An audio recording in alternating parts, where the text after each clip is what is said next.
Thanks for listening to A Long Time in Finance with Jonathan Ford and Neil Collins, in partnership with Briefcase.News, the service that brings intelligent curation and analysis to your media monitoring.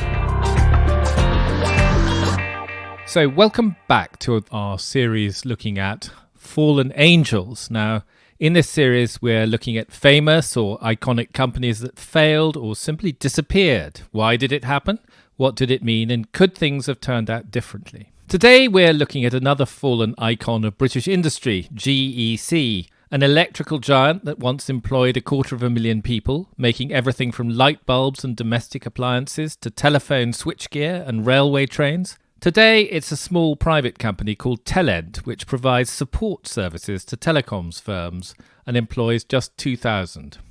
When we looked last week at ICI, we concluded that while it was in some ways sad what happened, there was at least the upside of the successful emergence of AstraZeneca, now one of the world's biggest pharmaceutical firms. Also, Britain continued to make basic chemicals just under the private ownership of INEOS, a company created by the entrepreneur Jim Radcliffe. So, apart from a few specialist capabilities which did go, we concluded it was hard to see anything really critical being lost in the way of industrial capacity that wouldn't have gone anyway. But what's the judgment with GEC? And once again, we're very pleased to be joined by Nicholas Comfort, a writer, a historian of British industrial decline. Let's talk about GEC. Would your judgment be different about the GEC situation as opposed to ICI? I think it would be very different because right up to the mid-1990s, GEC was a £35 billion company exporting $2 billion worth of goods a year. And in the space of a decade, it simply evaporated. Well, before we get into the details, perhaps we should explain a little bit about what GEC was, why it was important, and a bit about the people who ran it. If you look into the history books, you go right back to the 1880s when the electrical industry was starting in Europe, and find it was set up by a man called Gustav Binswanger, who was a German-Jewish immigrant. After a few years under the name Binswangers, it decided to change it to General Electric Company, and that's what GEC became. Perhaps we should leap forward a bit. What's your impression of what GEC's position was in the industrial firmament, Nick, and how it developed over the years? Well, it gradually increased its capacity and its range. And in the 1920s, the government consciously backed it as, if you like, a counterpart to Germany's Siemens to provide the same kinds of heavy electrical equipment across the Commonwealth as Siemens was doing on the continent, although Siemens had always had some presence in Britain. And this continued up through the Second World War, during which it had a number of important research roles, not least connected with radar. During the post-war period, which time it was half the size of Siemens and therefore still a pretty substantial company, it made various acquisitions and gradually became the dominant force.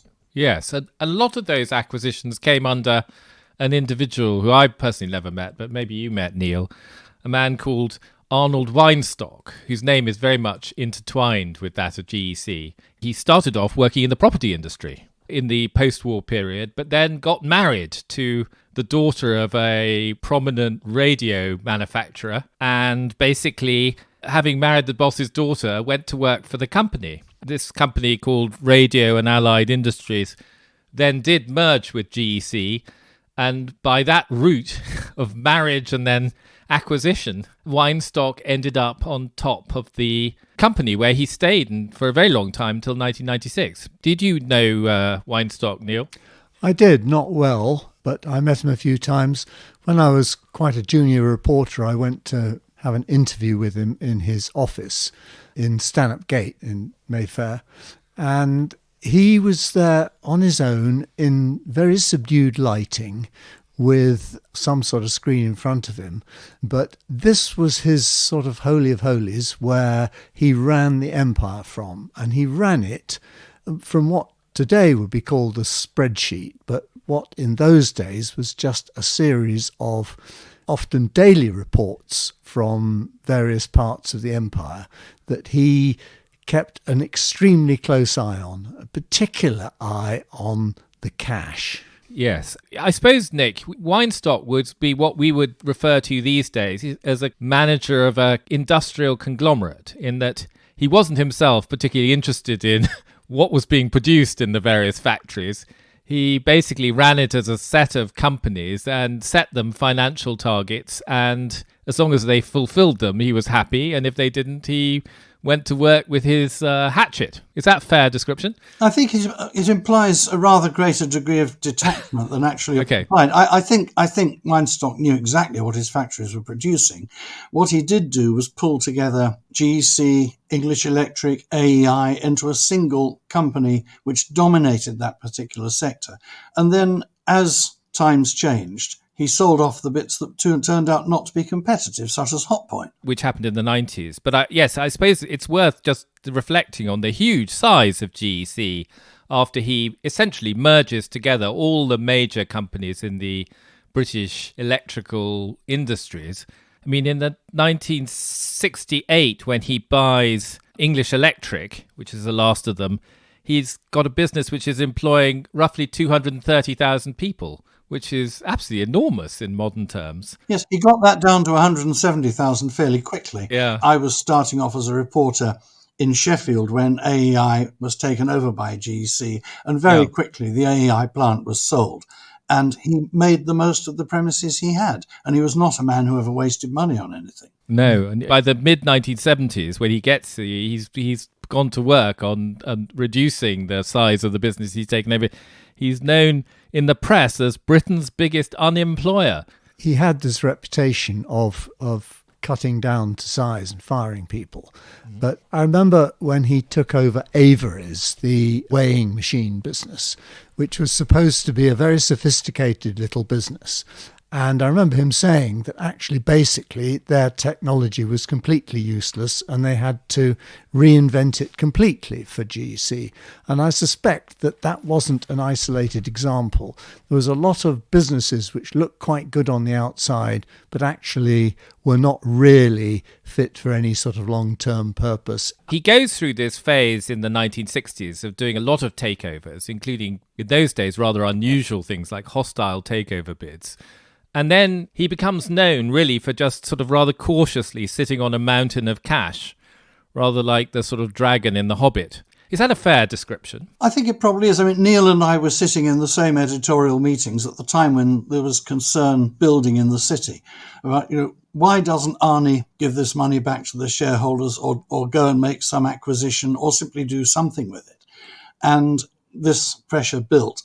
He then, I think, recognises that the business needs to evolve. And so you have these massive joint ventures, GEC Alstom, of which was the biggest with the French, when the power equipment side, the train building side, is merged into a slightly larger French company. And of course, you then have half a dozen British directors sitting in Paris not being listened to. And there's a moment there's a crisis. There are huge redundancies in Britain. I think it was slightly unfair to say, why didn't you give the money back to the shareholders? Because in those days, the rules made it extremely difficult to do so. I agree. Except with a very tax inefficient dividend payment. I wouldn't wish to be an apologist for him, but his response was always he couldn't see anything that was worth buying. And given the history of some of the things they did actually buy, this was probably quite a sensible decision. But do you think sitting on piles of cash or paying large dividends or even making acquisitions aren't the only choices available to a chief executive? One of the sort of vague criticisms one picks up is the idea that, these were businesses which had, if you like, built themselves up in the first half of the 20th century by researching and developing new technologies. And that wasn't really what they were doing in the late 20th century under Arnold Weinstock. Do you think he didn't spend enough on research? As with ICI, where we were talking about them, the pace of innovation inside GEC slowed. It didn't slow as dramatically as it had at ICI. They were still coming up with new and competitive things. At one point, they were actually pressing British Telecom to modernise the telephone system faster than it wanted to. But you had a situation where it had established businesses. Like ICI, it didn't really get involved in Europe to any great extent, though it wasn't helped by the primacy of Siemens. And in fact, by the latter Weinstock years, Siemens was 6 times the size of GEC instead of twice as big. And so it wasn't entirely competing internationally, and yet it still had these very large exports. Yes, I think it became a company that was associated with slightly older technologies. I would add to that, it was in the wrong markets, essentially. It wasn't in the major markets of Europe or indeed America in any meaningful way. And the old Commonwealth was not going to be where the new technology was going to emerge. Yeah. I mean, the other criticism, I suppose, is that he was always very close to businesses which were associated with government budgets, whether it was British Telecom before its privatisation, or indeed the defence industry, in which, GEC became a very big player. Do you think that was a mistake, really, I suppose? I think it's a fair comment. Aligning yourself too closely to government at a time when government is spending less is obviously not going to be a very healthy situation.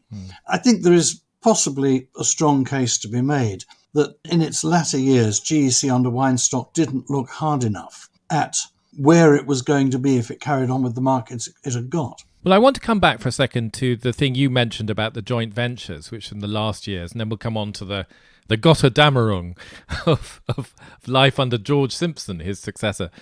But in the 80s, when he started putting together things like GEC Alstom, or another one which was called GEC Plessey Telecommunications, which became a joint venture with Siemens, the logic there was that he was very focused on the idea that he didn't want to be the subject of a takeover bid.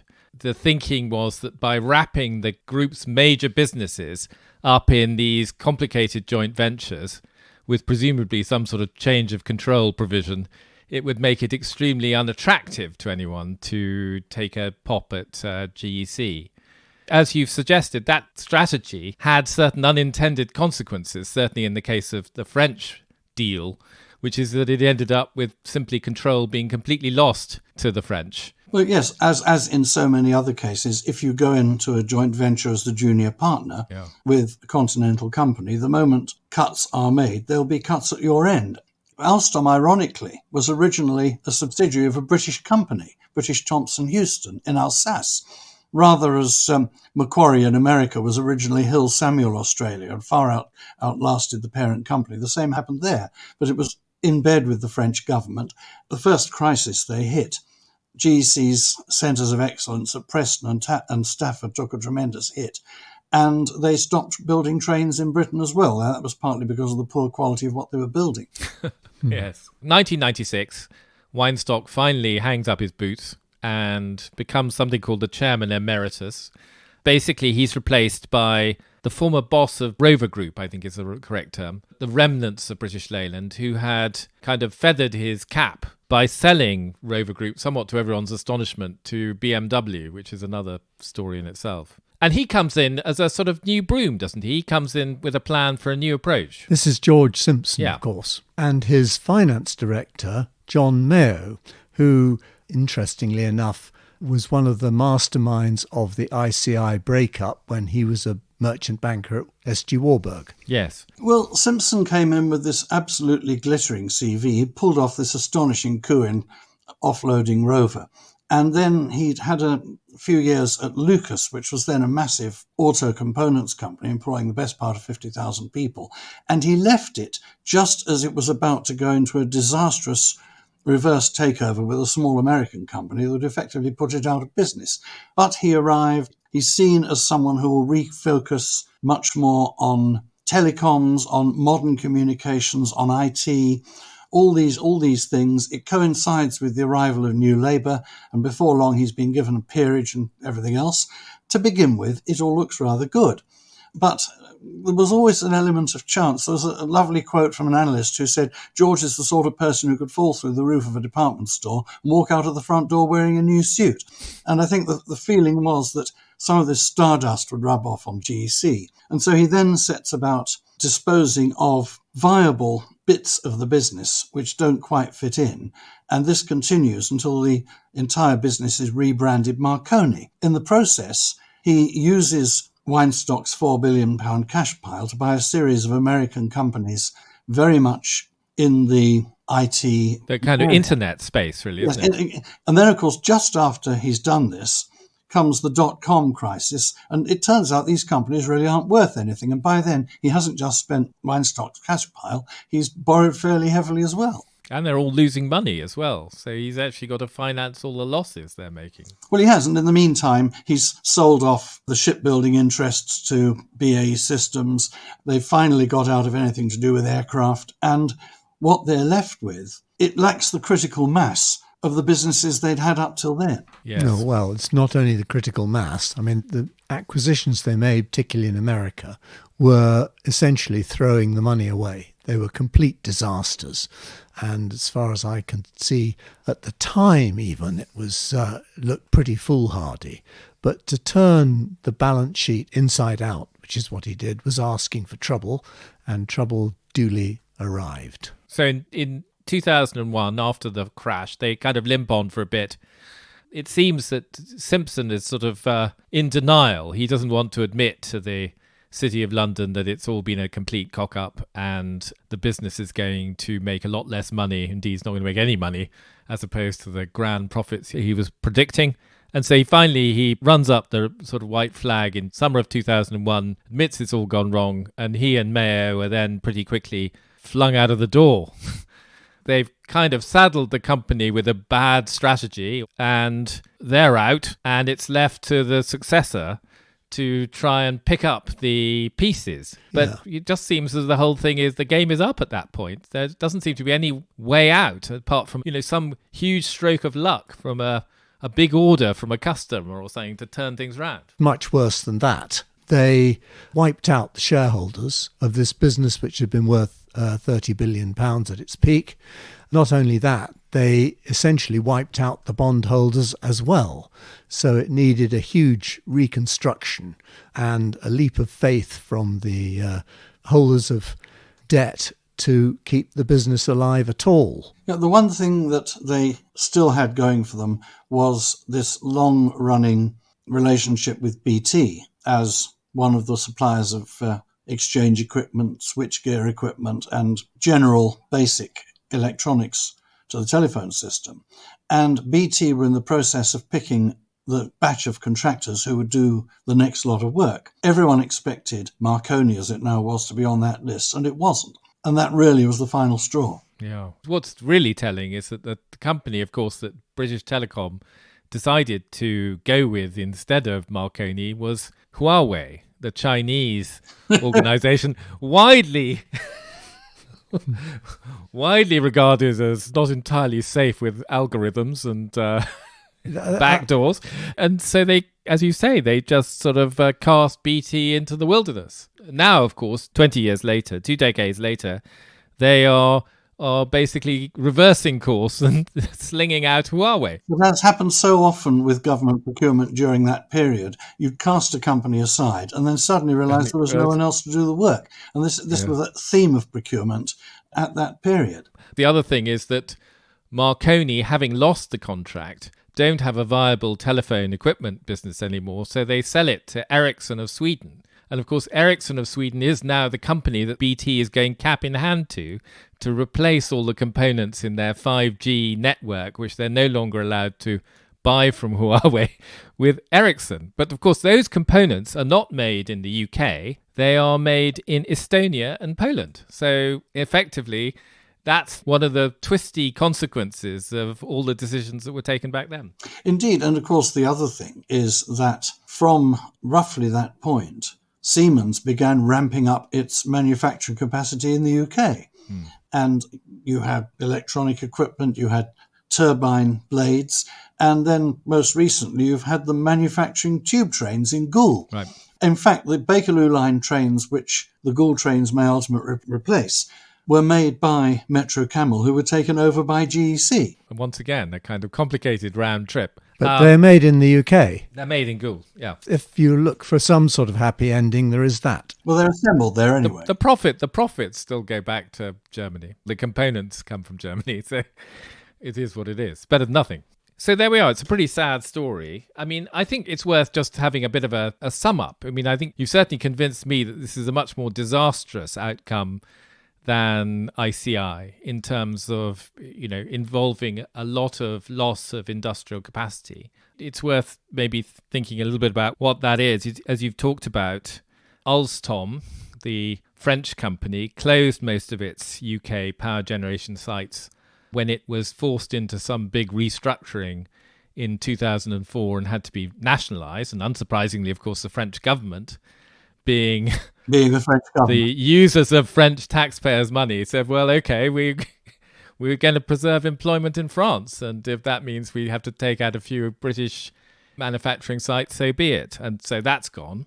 Siemens, you've mentioned, still manufactures telephone equipment in the UK, but most of its activities are in Europe or the US. And as we've said, Ericsson's manufacturing, which took over a lot of the business that was in Marconi, is not in the UK, it's in Eastern Europe. A bit of a sad story, don't you think, Neil? Yeah, well, it is. It's a catastrophe financially and industrially. And I would say the moral of the story is twofold. Number one, nobody should be in charge of a business for 33 years, as Arnold Weinstock was, because they are incapable of adapting to changing circumstances. And number two, it just shows if you pick the wrong person to run a business, there is no limit to the damage. Can I just add my encomium as well?